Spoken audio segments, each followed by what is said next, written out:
क्या है? कुल्लू जिले में स्थित डुंगरी मंदिर में माता के किस रूप की मूर्ति स्थापित है?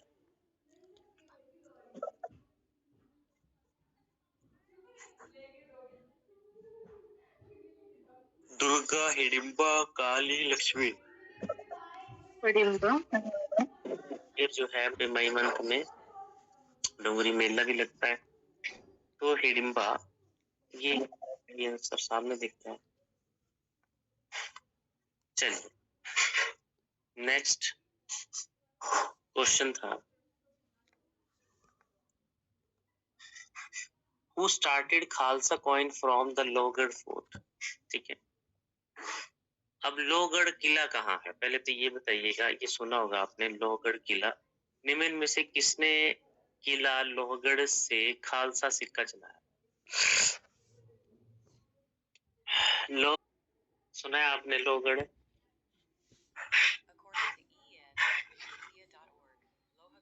किला जो किया था होगा बाई चांस या नहीं लिखा होगा, वैसे तो ये आता है क्वेश्चन कि लोहगढ़ किला कहाँ है। ठीक है, एक है सरयू किला। सरयू किला कहाँ है? ये भी आता है सरयू किला।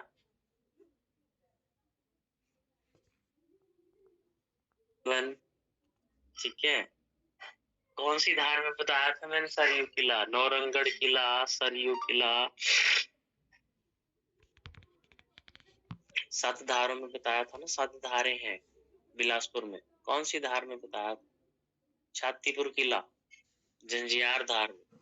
ठीक है, ये जो आपकी ये लोहगढ़ किला है, ये स्वार घाट वाले एरिया में रतनपुर धार में पड़ता है। ठीक है, और वहां पे खालसा कॉइन, ठीक है, खालसा कॉइन आपको पता है, जो खालसा की स्थापना अनंतपुर साहिब में हुई थी बिलासपुर में। ठीक है, और वो की थी गुरु गोविंद सिंह ने। तो ये खालसा कॉइन जो है वो बाबा बंदा बहादुर बैरागी। ठीक है, अब ये जो क्वेश्चन है ये बुक्स में डायरेक्टली नहीं मिलेगा। ठीक है, बहुत डिटेल में जाके मिलेगा ये। ठीक है, अगर मिला भी कहीं तो बाबा बंदा बहादुर बैरागी, जिसने लोहगढ़ किले से खालसा कॉइन को शुरू किया। ठीक है, महाराजा रणजीत सिंह, जोरावर सिंह, ये तो लीडर थे एक तरह से। जोरावर सिंह जम्मू जो है वहां के राजा वो थे, ये लीडर थे, सेनापति थे। और महाराजा रणजीत सिंह तो आप जानते हैं लाहौर के थे। ठीक है, तो बाबा बंदा बहादुर बैरागी। ठीक है, और ये बाबा बंदा बहादुर कौन है? बंदा बहादुर सिंह सुना होगा आपने, हिस्ट्री में बताया मैंने, फारूक शेर ने मारा था इसको अभी थोड़े दिन पहले। ठीक है, याद है कुछ बंदा बहादुर?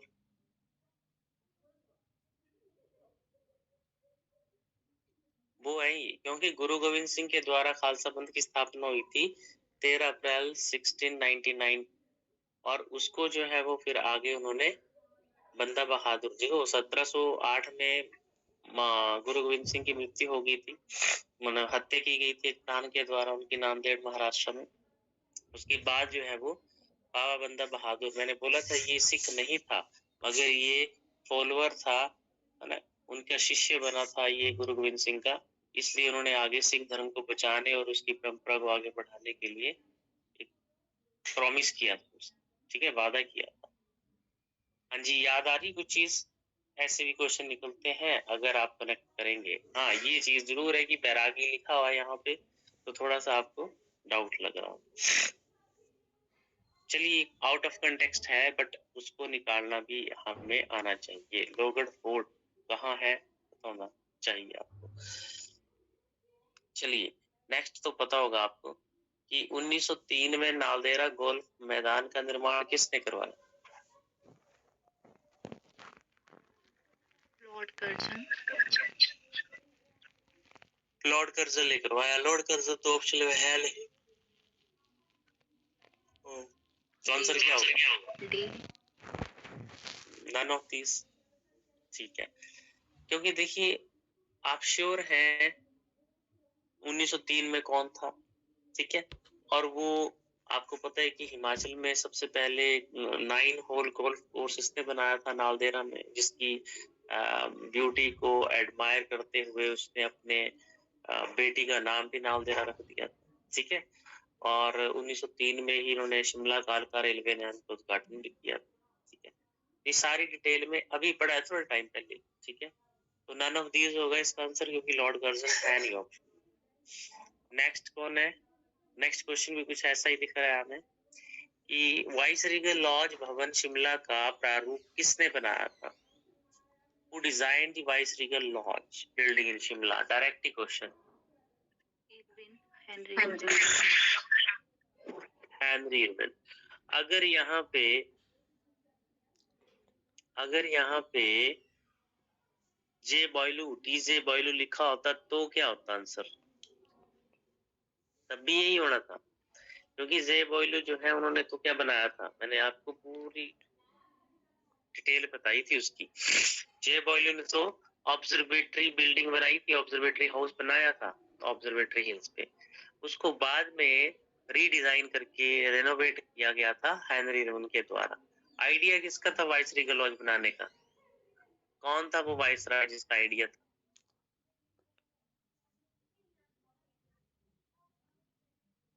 ऑप्शंस हैं Lord Ripon, Lord Lytton, Lord Dufferin, Lord Elgin.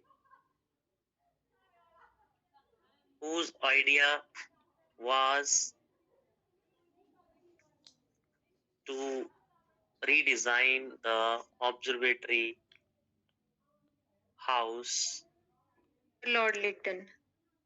Lord Lytton का आइडिया था, ठीक है। ये देखिए, ये जो क्वेश्चन है डायरेक्टली क्वेश्चन पूछे जाते हैं। ये देख लीजिए आपके सामने, ये वाइसरीगल लॉज को डिजाइन किसने किया? Henry Irwin. नेक्स्ट है, अब ये ज्योग्राफी का क्वेश्चन है और आपने शायद ये सारा पढ़ा हुआ है, एकदम मिला सकते हैं आप इसको। Match the following combinations of sanctuaries, बनाइए जरा।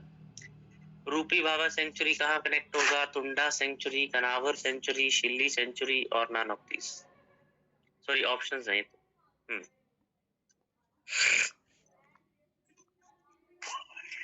ये सारे हाँ जी, सारे ही सही हैं। गलत है ये सारे। अच्छा, सारे गलत सर, किन्नौर में है। तो देखिए, जब सारे गलत है पूछ इनकरेक्ट कॉम्बिनेशन पूछा है ना, तो इनकरेक्ट कॉम्बिनेशन के लिए आंसर क्या होगा फिर?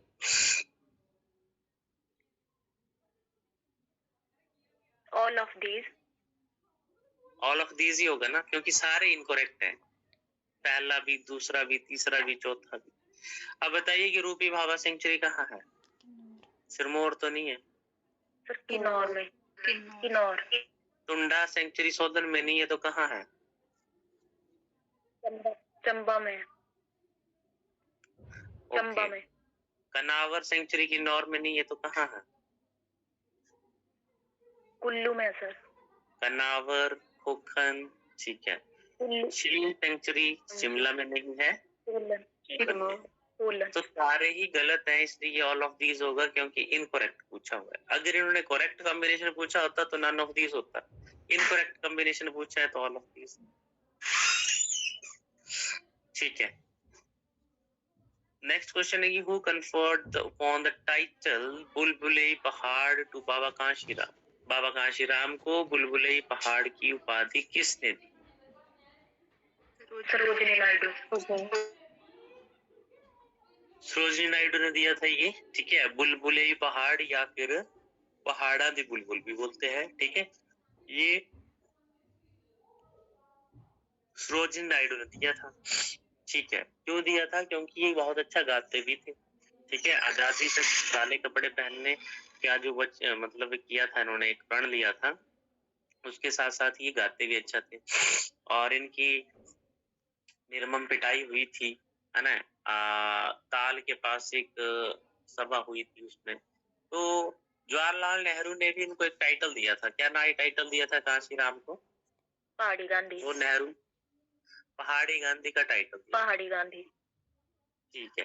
सिंधी गांधी के नाम से एक मंडी का आदमी है, उसका क्या नाम है? उसका एक्चुअल नाम भी बताना है और वो किस नाम से फेमस हुए थे वो भी बताना है। हुआ था डिस्कस। सिंधी गांधी के नाम से किसको जाना जाता है? पंडित पदमदेव सर। कृष्णानंद स्वामी। हाँ जी, हाँ जी।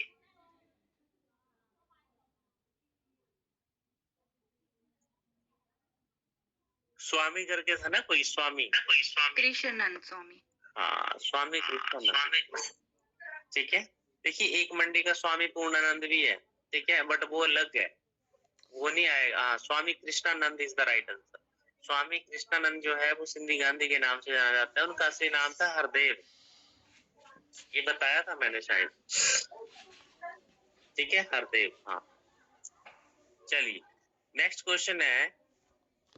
देखिए ये इकोनॉमी का क्वेश्चन है और इसको नोट कर लेना है, ऐसे ही पूछा जाता है बार बार, पता नहीं कितनी बार पेपर में आया हुआ है ये। हिमाचल प्रदेश में भूमि जोत का औसत आकार क्या है? What is the average size of land holding in HP? इसको मैं करवाऊंगा भी, ठीक है, सर्वेज में आता है ये क्वेश्चन। तो बताइए जरा, पता है किसी को? सर 0.95। 0.95। 0.95 हेक्टेयर। ठीक है, ये पहले भी क्वेश्चन रिपीट हुआ है कई बार और होता रहता है ये। 0.95 हेक्टेयर मतलब 1 हेक्टेयर से भी कम भूमि जो है वो एवरेज लैंड होल्डिंग है हिमाचल में। ठीक है, average size of land holding in HP is 0.95 hectare. ठीक है, बिल्कुल सही, यही है इसका आंसर। ये ऐसे ही आता है क्वेश्चन। नेक्स्ट क्वेश्चन है, हिमाचल प्रदेश में अनाज उत्पादन का क्षेत्र सीमित हो रहा है क्योंकि? अब देखो एक ये ऐसा क्वेश्चन है जो आपसे एक एनालाइज करके पूछा गया है कि एनालिसिस ही करना है, इस क्वेश्चन को एनालाइज ही करना है आपने। हिमाचल प्रदेश में अनाज का उत्पादन क्षेत्र सीमित क्यों हो रहा है?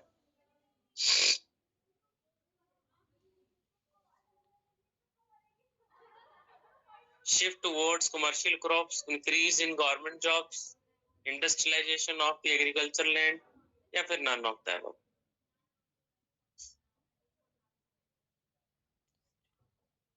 हिमाचल प्रदेश में अनाज उत्पादन का क्षेत्र कम क्यों हो रहा है, सीमित हो रहा है?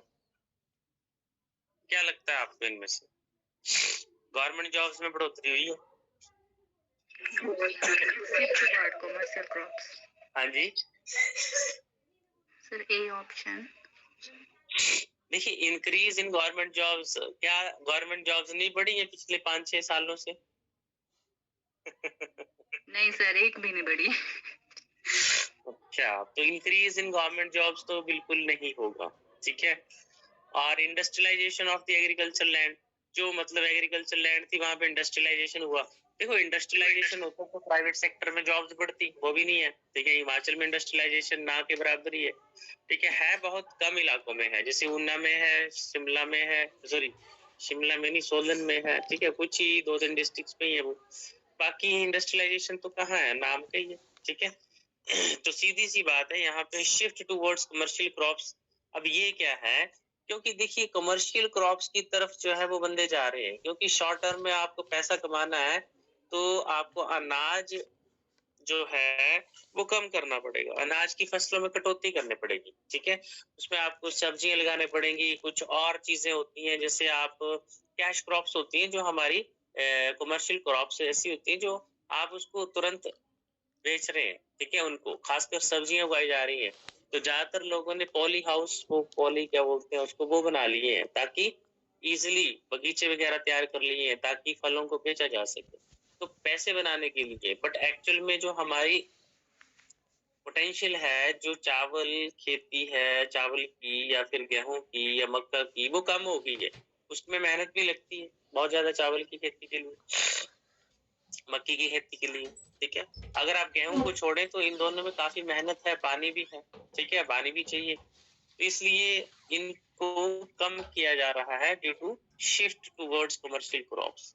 ठीक है, ये है क्योंकि जो आगे की जनरेशन है अगर वो एग्रीकल्चर करना नहीं चाहती, अगर करना भी चाहती है तो वो शॉर्ट टर्म में कम मेहनत में ज्यादा कमाई देखती है, ये तो सबको पता है। चलिए नेक्स्ट है, हाल ही में प्रागपुर, कांगड़ा के छरोल और ली गांव किस लिए समाचारों में थे? अब ये तो एक करंट अफेयर का क्वेश्चन हो गया। देखो किस तरह से क्वेश्चन पूछा है, ये आपका गिरिराज पत्रिका में आया होगा क्वेश्चन, ठीक है। कि जो कांगड़ा का प्रागपुर विलेज का एक गांव है, प्रागपुर का छरोल या औरली, वो न्यूज में था हाल ही में। क्यों था वो? वेजिटेबल प्रोडक्शन के लिए, टूरिज्म के लिए, फेस्टिवल के लिए है, या हाईएस्ट लिटरेसी के लिए। तो ऐसे क्वेश्चन जो है वो तो आपको न्यूज वगैरह में, पेपर में, या फिर गिरिराज पत्रिका में मिलेंगे, ठीक है। वैसे भी टूरिज्म था, टूरिज्म के लिए, प्रमोशन के लिए बात कर रहे थे। आपको पता होगा हिमाचल का एकमात्र गांव है जो प्रागपुर, ठीक है, कांगड़ा डिस्ट्रिक्ट में जो प्रागपुर है, ये हिमाचल का एकमात्र ऐसा गांव है जो कि हेरिटेज विलेज है। पता है ना आपको, बताया था मैंने ये पता है। हेरिटेज विलेज है ये हिमाचल प्रदेश का एकमात्र प्रागपुर। और हेरिटेज सिटी कौन सी है? हेरिटेज सिटी भी है हिमाचल की। कौन सी है? शिमला है, चंबा है, मंडी है, कुल्लू है, कौन सी है?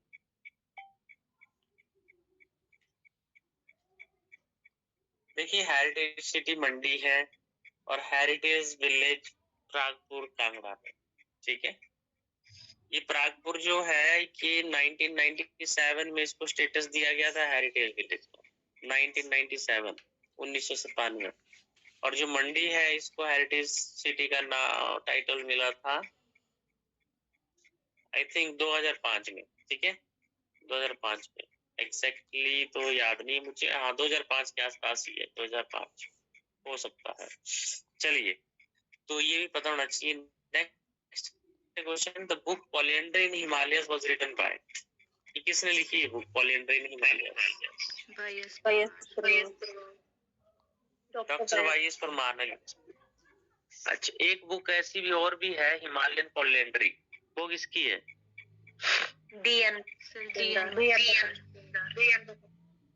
हाँ, वो भी बहुत आती है ऐसी बुक्स, ठीक। जोमदार है नहीं ऑप्शन में वैसे, बट अगर होता तो कंफ्यूजन हो जाती है। पॉलिएंड्री इन हिमालयास वाईएस परमार की है, और पॉलिएंड्री सॉरी हिमालयन पॉलिएंड्री टीएन मजूमदार की है। तो देखिए बुक्स के ऊपर क्वेश्चन बनता है, ठीक है। नेक्स्ट क्वेश्चन है, हु अमंग द फॉलोइंग। अच्छा, एक बुक थी अभी जो हमारे सीएम ने लॉन्च भी की थी, मेरे अच्छे दिन, किसकी है वो? हरि सिंह राणा। मेरे अच्छे दिन, हाँ जी, हरि सिंह राणा। हरि सिंह राणा, अरे हाँ वो मैंने आपको पिक्चर भी भेजी थी। ऐसी किताबें आ जाती है, और बाकी जो है ही है पुरानी वो तो आती है। Who among the following lamas entertain people by acting plays and chanting legends? अब ये तो आपने चलो पढ़ना है अभी, ठीक है।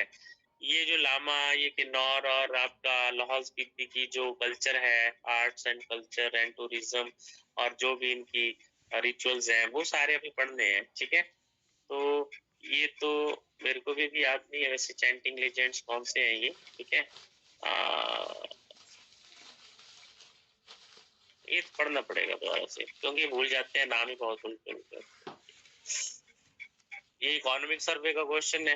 अब देखिए इकोनॉमिक सर्वे का क्वेश्चन बहुत डिफिकल्ट बनाते हैं ये, ठीक है। जैसे देखो किन्ने कैसे बनाया हुआ है, ठीक है। तो ऐसे क्वेश्चंस को तो छोड़ देना होता है उस टाइम पे, ठीक है।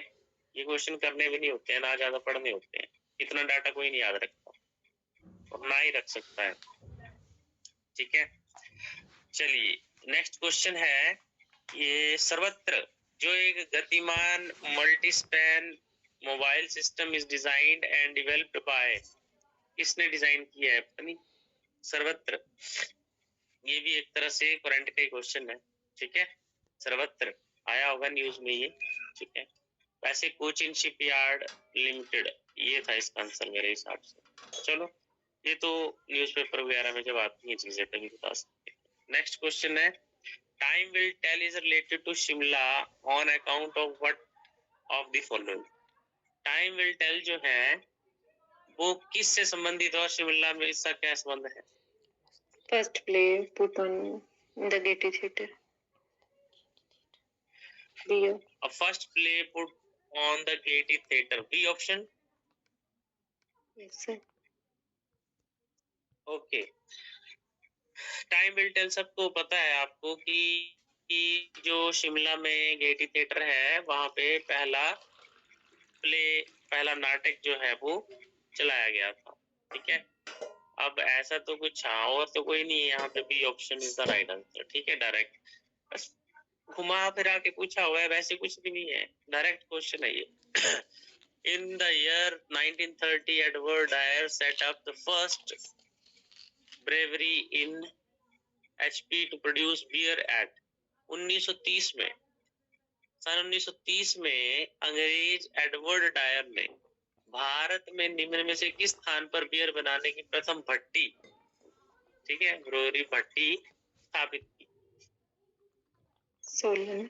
सोलन, कसौली, परमाणु, Kandaghat.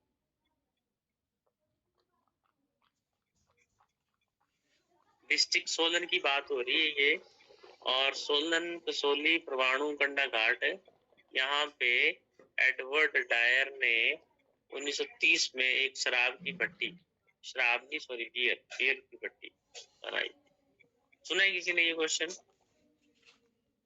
Struggle started in Kunihar Prajamandal. ये कुनिहार, ये भी सोलन डिस्ट्रिक्ट है, ये कुनिहार वैली, कुनिहार स्ट्रगल। अब देखो ये जो क्वेश्चन है एक अच्छा क्वेश्चन है। अगर आप सोलन डिस्ट्रिक्ट पढ़ेंगे तो आपको कुनिहार स्ट्रगल देखने को मिलेगा। कब हुआ था ये, किस राजा के खिलाफ हुआ था, है ना? तो कुनिहार वैली में जो सोलन डिस्ट्रिक्ट में पड़ता है, कुनिहार स्ट्रगल 1920 में हुआ था, ये 1920 में। ठीक है, एक तो याद रखिए। दूसरी बात, जो कौन सा, which of the following was not the main demand? 4 options है, 3 डिमांड है, एक डिमांड मेन जो नहीं थी कुनिहार स्ट्रगल की, ठीक है, जो कुनिहार प्रजामंडल ने किया था, तो क्या हो सकता है वो? तो कुनिहार स्ट्रगल के बारे में डिटेल में पढ़ना पड़ेगा इसके लिए। 1920 में हुआ था राणा हरदेव के खिलाफ। ठीक है, उनका ऑटोक्रेटिक बिहेवियर, ठीक है, 25% reduction in the land revenue, ये तो था। To lift the ban imposed upon the Prajamandal, ये भी था। एबोलिशन ऑफ बेगार, ये भी था। रिलीज ऑफ पॉलिटिकल वर्कर्स, ये था। 4 है ऑप्शंस, हाँ 4 है, 4 में से एक मेन डिमांड नहीं थी, तो इसके लिए कुनिहार स्ट्रगल पढ़ना पड़ेगा आपको।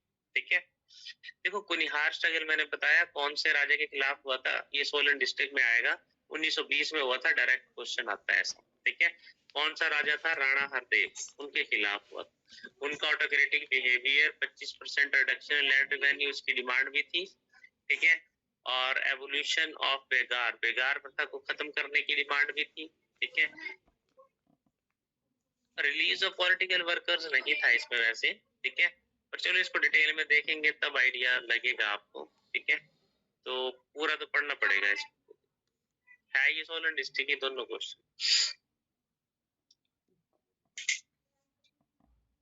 बाकी तो आपका आ गया फिर दूसरा जीके, जो एचपी के बाद दूसरे 15 क्वेश्चन आते हैं,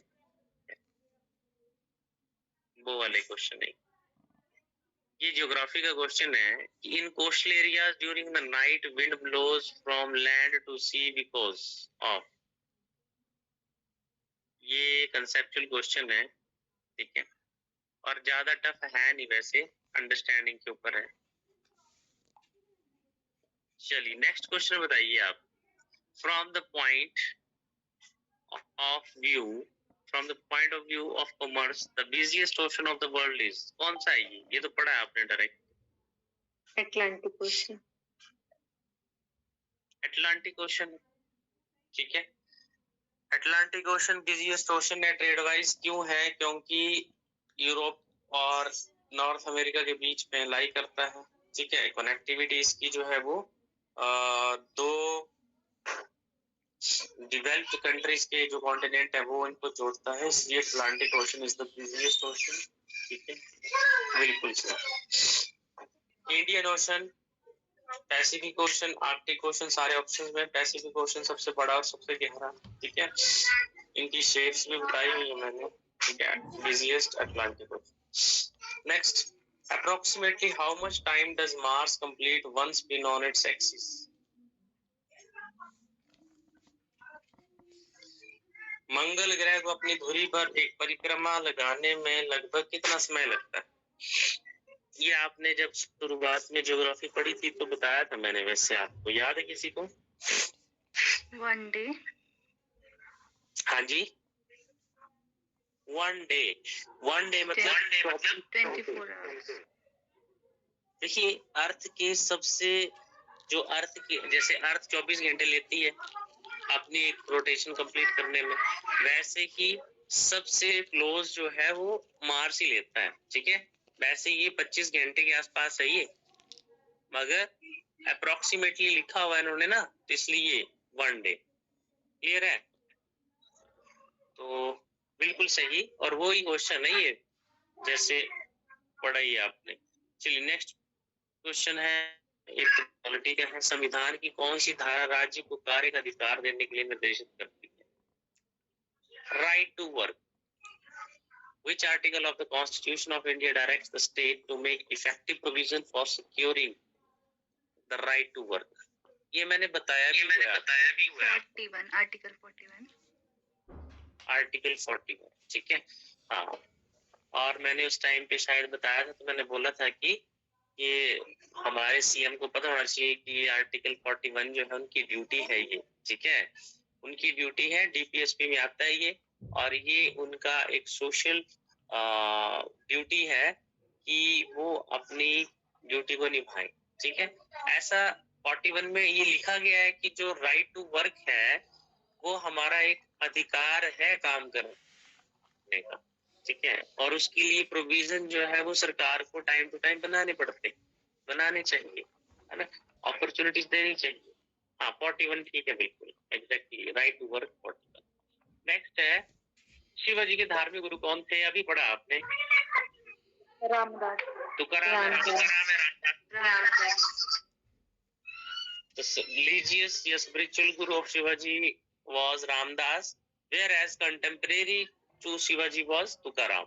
Contemporary पूछे तो तुकाराम, गुरु थे इसके रामदास। एक नाथ ज्ञानदेव, सब पढ़े हैं आपने ये। Who initiated India look east policy? Bharat की लुक ईस्ट पॉलिसी किसने आरंभ की थी? ये भी किया आपने। हाँ जी, लुक ईस्ट पॉलिसी जो है वो राजीव, बीपी सिंह, नरसिम्हा राव या Atal Bihari Vajpayee? Narasimha Rao sir. देखिए 1991 में जब राजीव गांधी की मौत हुई थी, अब राजीव गांधी की मौत वैसे कल हुई है, पता होगा आपको, मैंने शायद वो बताया नहीं। कल 21 मई था, एंटी टेररिज्म डे मनाया जाता है, नेशनल एंटी टेररिज्म, ठीक है, याद रखना, क्योंकि 21 मई 1991 में उनकी हत्या की गई थी। राजीव गांधी के असैसिनेशन कहाँ हुआ था? तमिलनाडु में, ठीक है। और उसके पीछे जो टेररिस्ट ग्रुप था वो था लिट्टे, श्रीलंका का, LTTE, ठीक है। क्योंकि राजीव गांधी ने श्रीलंका की गवर्नमेंट पे आग्रह पे उनके गवर्नमेंट की मदद की थी पीस कीपिंग फोर्सेस को भेजकर, और वो वहां के टेररिस्ट ग्रुप को अच्छा नहीं लगा था, इसलिए राजीव गांधी उनके लिए दुश्मन बन गया, और राजीव गांधी को एक चुनाव रैली के दौरान तमिलनाडु में मार दिया था, बॉम्ब से उड़ा दिया था। सो 21 मई 1991 की बात है ये। उसके बाद फिर गांधी फैमिली से पीएम नहीं बना था, कांग्रेस की सपोर्ट से पीवी नरसिम्हा राव को पीएम बनाया गया था, और पीवी नरसिम्हा राव ने बहुत अच्छे से 5 साल जो है उन्होंने डेवलपमेंट के काम किए थे, जिसमें से एक था लुक ईस्ट पॉलिसी, ठीक है। लुक ईस्ट पॉलिसी का मतलब है फर्स्ट नेबरहुड फर्स्ट, ठीक है। जो हमारे ईस्ट के देश हैं उनकी तरफ देखना है, ठीक है। ये लुक ईस्ट पॉलिसी मैंने बोला है, जब मोदी जी आए थे उन्होंने क्या कर दिया था उसको, एक्ट ईस्ट पॉलिसी, ठीक है। तो जो हमारे आसपास के देश हैं, बेशक आज तो हमारी उनसे इतनी बनती नहीं है, आपको पता ही होगा म्यांमार में कू है, पाकिस्तान अफगानिस्तान से वैसे नहीं बनती है, ठीक है। अच्छा, मैंने एक चीज भेजी थी आज अफगानिस्तान को लेके, याद है किसी को? क्या हुआ था?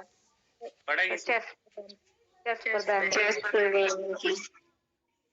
हाँ, देखो क्वेश्चन बनेगा ये कहीं पे, इस पे बैन करने वाला अफगानिस्तान जो है वो दुनिया का पहला देश बन गया है। क्योंकि देखिए तालिबान को ये अच्छा नहीं लगता। आप बहुत बड़ी डिटेल दी हुई थी उसमें, वैसे उसमें लिखा भी था, क्यों नहीं, मेरे को बता सकते हैं आप कि क्यों किया उन्होंने बैन? क्या तर्क दिया उन्होंने तालिबान ने? अरे गैम्बलिंग अब देखो उन्होंने बोला कि ये गैम्बलिंग को प्रमोट करता है, ये जुए की तरह है एक तरह से। देखो बोलते हैं ना कि जब उल्टी सोच होती है तो कुछ भी कर सकते हैं, जुए की तरह है ये, ठीक है, गैम्बलिंग है ये। और ये गैम्बलिंग एक्चुअली हुआ करती थी, शतरंज का खेल जब महाभारत का टाइम था उस टाइम पे, ठीक है, गैम्बलिंग की तरह ही करते थे। बट आज के मॉडर्न ट्रेंड में गैम्बलिंग थोड़ी है ये, ठीक है। गैम्बलिंग तो वो है जो की जा रही है, ड्रीम 11, ठीक है, वो है गैम्बलिंग। बट चलो जो भी है, उन तालिबान की अपनी सोच है। एक्चुअल में तालिबान जो है वो ये नहीं चाहता कि नॉलेज और आईक्यू बढ़े बच्चों का आगे, ठीक है, इसलिए ये चीजें कर रहा है। क्योंकि देखिए वहां के लोग वहां पे राइट्स डिमांड करेंगे, है ना, क्वेश्चनिंग करेंगे, और वो डेमोक्रेटिक गवर्नमेंट की डिमांड करेंगे। इसलिए वहां पे तालिबान नहीं चाहता ये चीजें करे, ठीक है, क्योंकि तालिबान खुद पढ़े लिखे हैं नहीं, वो उस तरीके से चले हुए हैं, लोकल स्पोर्ट के सहारे चलते हैं, ठीक है। तो चलो वो उनकी अपनी सोच है। बट गैम्बलिंग वाली बात की, और बोलते हैं कि वो गैम्बलिंग जो है वो शरीयत के अकॉर्डिंग गलत है, ठीक है। वो तो अच्छी बात है, गैम्बलिंग सबके लिए गलत है, कोई भी धर्म नहीं चाहेगा कि जुआ खेलना एक अच्छी बात होगी, बट शरीयत के खिलाफ है। महिलाओं की एजुकेशन बिल्कुल बंद है वहां पे अफगानिस्तान में, तालिबान के राज में, ठीक है। अगर लड़कों को पढ़ाया जा रहा है तो वो शरीयत कानून ही पढ़ाए जाते हैं वहां पे, साइंस मैथ्स टेक्नोलॉजी ये इनके बारे में नहीं बताया जाता, सोशल साइंस डेमोक्रेटिक सिस्टम कुछ नहीं पढ़ाया जाता वहां पे, सिर्फ शरीयत को पढ़ाया जाता है। तो इस तरह से बनाना चाहते हैं, तो भारत तो उससे कहीं अच्छा है, ठीक है। बट भारत में भी ऐसी चीजें होती हैं, अब हो रही हैं थोड़ी थोड़ी, अच्छी चीज नहीं है वो भी वैसे। चलिए, तो ये लुकेस्ट पॉलिसी पता लग गया आपको, नरसिम्हा राव। अभी आपने सुना है कि एक अशोका यूनिवर्सिटी है सोनीपत में, बहुत बड़ी यूनिवर्सिटी है, वहां के एसोसिएट प्रोफेसर है पॉलिटिकल साइंस के, उनको उनके खिलाफ FIR हुई थी, पता है आपको? अभी थोड़े दिन पहले। और सुप्रीम कोर्ट में उन्होंने बोला कि सुप्रीम कोर्ट में डिसीजन दिया कि उनको बेल मिल जाए, उनको अरेस्ट कर लिया गया था, शायद सुना होगा कि नहीं। एक मुस्लिम है, नाम तो उनका, प्रोफेसर है वो। चलिए नेक्स्ट है, who propounded the theory of hegemony. देखिए हेजीमनी क्या होता है?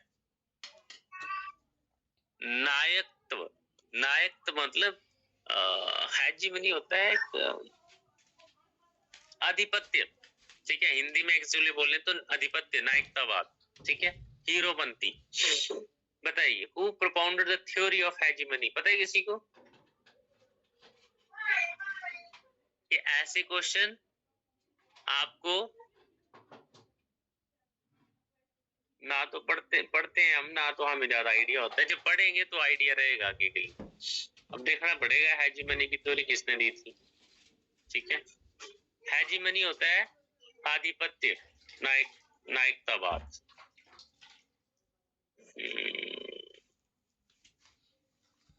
इसने दी थी थ्योरी ऑफ हेजीमनी। बहुत अच्छे वर्ड्स लिखे हैं इसने हेजीमनी के बारे में। चलिए, तो इसको नोट कर लेना आप, थ्योरी ऑफ हेजीमनी, मेरे को याद है किसी की है, ठीक है, कर लेना नोट इसको अगर करना होगा। हेजीमनी समझ गए आप क्या होता है? आधिपत्य, नायक। Congress session, Indian National Congress was splitted into 2 groups, extremist and moderate. ये सुबह भी हुआ था डिस्कस, पर ये नहीं बताया था मैंने कि किस सेशन में हुआ था। इंडियन नेशनल कांग्रेस बनी, इंडियन नेशनल कांग्रेस और वो स्प्लिट भी हो गई थी एक्सट्रीमिस्ट और मॉडरेट में। हाँ जी, कौन सा है वो? Theory of hegemony, Antonio Gramsci. देखिए सूरत सेशन 1907, काफी इंपॉर्टेंट क्वेश्चन नहीं है, इसको नोट कर लेंगे। वैसे तो मॉडर्न हिस्ट्री में पढ़ना ही हमने डिटेल में चीजें। इंडियन नेशनल कांग्रेस जो है, इनके बीच में जैसे 1885 में बना इंडियन नेशनल कांग्रेस, उसके बाद धीरे धीरे धीरे इनके दो गुट बन गए, विचार इनके भिन्न भिन्न होते गए। जैसे देखो परिवार बढ़ता है तो विचारों में जो है वो डिफरेंस होता है, ठीक है, मतभेद होता रहता है।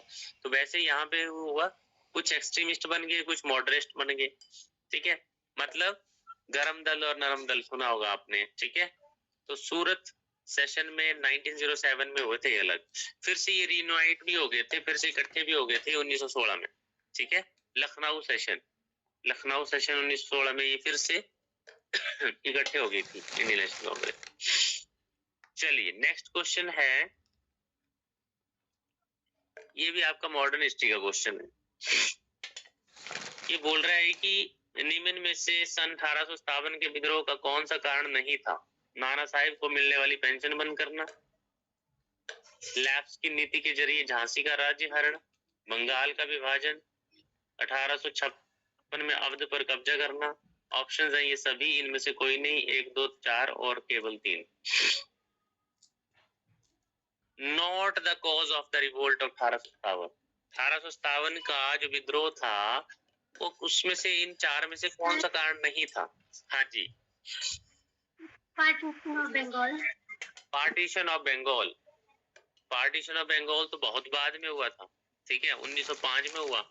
1857 के रिवोल्ट में तो कोई लेना देना है नहीं, ठीक है। हाँ, पर ये जरूर है कि नाना साहिब की पेंशन को मना कर दिया गया था, बिल्कुल, क्योंकि उसको जो है वो एलिगेशन लगा दिए गए थे कि वो अडॉप्टेड सन है, ठीक है। अभी पढ़ेंगे आप इसको। Jhansi was annexed owing to the doctrine of lapse, बिल्कुल सही, डॉक्ट्रिन ऑफ लैप्स के तहत हुआ था। और 1856 में अवध को अनेक्स किया गया था, ये भी था। पार्टीशन ऑफ बंगाल नहीं था। तो आंसर क्या होगा? A B C D.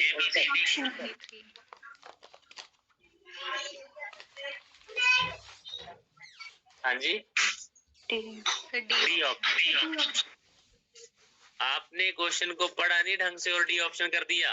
Not the cause, ठीक है, ऑप्शन ठीक है, ठीक है। हाँ, नॉट द कॉज लिखा हुआ है।